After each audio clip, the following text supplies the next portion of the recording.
Նայեք ինչ հրաշալի գեղեցիկ ծառա, ու sense մոտիկից նայում եմ շատ մեղուներ կան, որ վրան աշխատում են, երևի ստեղից նեկտար են հավաքում,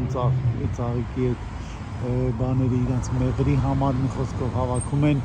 գեղեցիկ, վայելում ես, զմայլվում ես, բայց մի ուրիշ բան եմ ուզում նաև ասել սերներս, նայեք, այս ամեն գեղեցկություն ունենալու համար, այս ամեն գեղեցկությունից վայելելու համար, երբեմն նաև պետք է գին վճարես մաքրելու համար,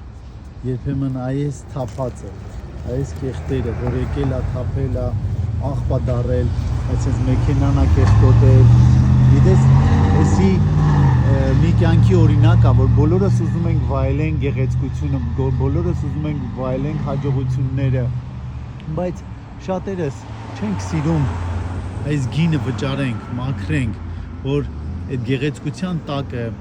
աղտոտ բաներ չլինի, այդ լավ պարգևների մեջ, սերելներս, վատ բնավորություն չլինի,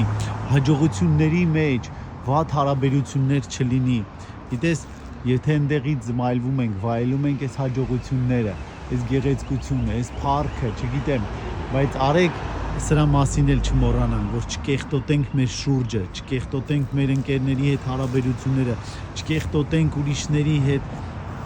շփումները եւ մնանք մարդ, որովհետեւ քանի որ Աստված մեր համար գին վճարեց, որ մենք սենց գեղեցիկ լինենք, լավը լինենք, փրկված լինենք, բայց երբեք ու երբեք չկեղտոտեց մնացածի կյանքը։ Աստված օրհնի ձեզ մեր հաջողությունների, մեր գեղեցկության համար այս գինը փորձենք վճարենք, նաև մաքրենք մեր հետևից մեր կեղտոտածը, մաքրենք մեր հետևից մեր սխալ հարաբերությունները մարդկանց հետ։ Աստված օրհնի ձեզ, ստացի այդ հատնությունը։